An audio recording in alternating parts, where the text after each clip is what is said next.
I'm Geoff Pullum, Professor of General Linguistics at the University of Edinburgh and co-author of the Cambridge Grammar of the English Language.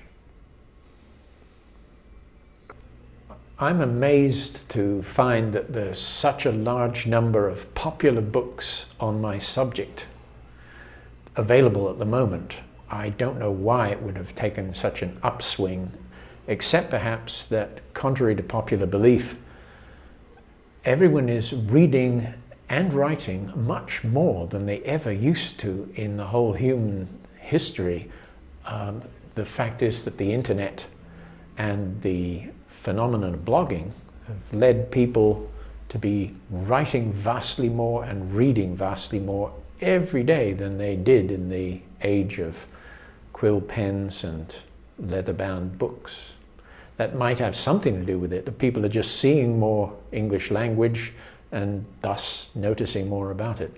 But what amazes me more than the sheer popularity of the subject is that the books on it are, for the most part, so utterly terrible. Their grasp on the English language, their generalizations about its structure and statement of what the rules are, comes from not just 100 years ago, but 200 years ago. And the analyses they offer are confused and not really fit for purpose. And this has been known by linguists for nearly a century. I'm dating the real start of progress from the 1920s and 30s, when the Linguistic Society of America was founded and Leonard Bloomfield wrote his marvelous book, Language, 1933. At least since then, we have known that you can't define a noun as a word that is the name of a person, place, or thing, and we've known exactly why, and we've had perfectly good examples. And so the astonishing thing is, the 21st century begins, and still every book on the market tells you that nouns are the words that are names of persons, places, or things. A hopeless idea, but they all say it. And that is just one part of thousands of other things about grammar on which every book agrees, but all linguists will tell you just isn't true. Another really surprising thing is that when linguists point out that you can use evidence to figure out what the rules of standard English are so that you can get them right, so that you don't say things that are simply foolish, like that sentences never end with prepositions. They do, and they always did, and that old nonsense about prepositions at ends of sentences was never based on a true generalization about any period in the history of the English language. English is one of those languages, like Icelandic, that does allow prepositions at ends of sentences quite freely. But when you point out that the evidence is clear on that point, and that couldn't possibly be maintained by a serious person as one of the rules of standard English, instead of that being received like a scientific finding, possibly surprising, or possibly just pretty obvious, it's treated as an attack by the far left on the whole structure of civilization. People treat you as if you had proposed to tear down everything, to abandon all morality, and everything should just go to chaos. You're accused of being an anarchist. Nobody seems to be able to grasp the idea that there is a position that could be maintained, in fact a range of positions, in between the two extreme absurdities. The absurdity of saying, regardless of how any speakers or writers, no matter how expert, use the language, it makes no difference, the rules are what they are, which I refer to as the nothing is relevant approach, because it means you literally can't use any amount of evidence from literature to bear on the fact that the rules are not like this, they're like that. It's irrelevant. The other extreme loony view is the everything is correct view, which says there are no rules at all. Whatever anybody says, whatever comes out of anybody's mouth, that's just fine, and we shouldn't be judgmental, forget about rules completely. Both of those views are completely insane. In the middle between them are a range of sensible views based on the idea that ultimately the rules of English must be based on the way expert English users use the language, because they couldn't relate to anything else. That's what they've got to cover. To learn the rules of English grammar is to learn how to structure your sentences so that they have the kind of structure that all the other expert users of the English language have in their sentences.